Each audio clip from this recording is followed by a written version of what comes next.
On my screen here, I've got a front stabilizer bar, and I've done some measurement to it, but what I'd like to do is, my client was specifically asking me for Excel data as an output from this measurement analysis.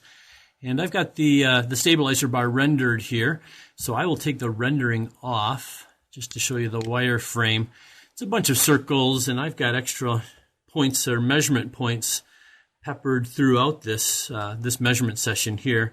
Let me hit the R to regenerate that view. At each of these sections, I've taken 3 points to develop the circle and the center point for that. So what my client was asking for specifically was, hey, I need that output in a CSV or an Excel format. I can easily do that by going up here to the File pull-down menu, Export XYZ data, and Excel. Simple as that. And then what I usually do is take care of the top 3 boxes here. I'll just go diverse dimensions for the operator name. Part name would be front stab bar. And then the part serial number, this was actually the first run that I did, so I'm just going to call it part 001. And I'll say OK. Now I just went out and saved that Excel file. I just wanted to quick show you where that's going to end up too. So I will fire up my Windows Explorer here.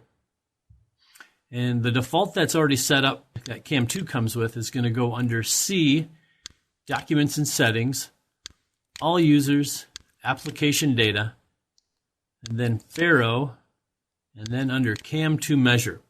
There's the Excel folder right here where that file just went. So I will click on that folder there and just do a date modified here. Front stab bar. Here's what I just sent out. And this is what it looks like. Every piece of data that was actually measured or constructed, any nominal data, all of that information is coming through this CSV file. So it's very useful if somebody wants to cut and paste things into another spreadsheet or another form of statistical software or just for record retention.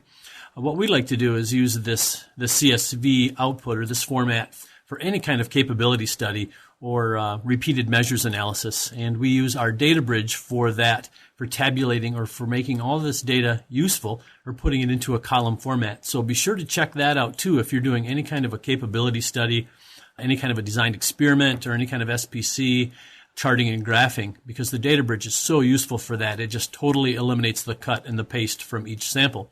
So as long as you remember where it's ending up here under the Faro folder, CAM2, and then there it is, under the Excel folder here. Yeah, great way to output your data. It's a very small data file, so it's very easy to store. And most people have Excel, so it's an easy format to deliver your output in.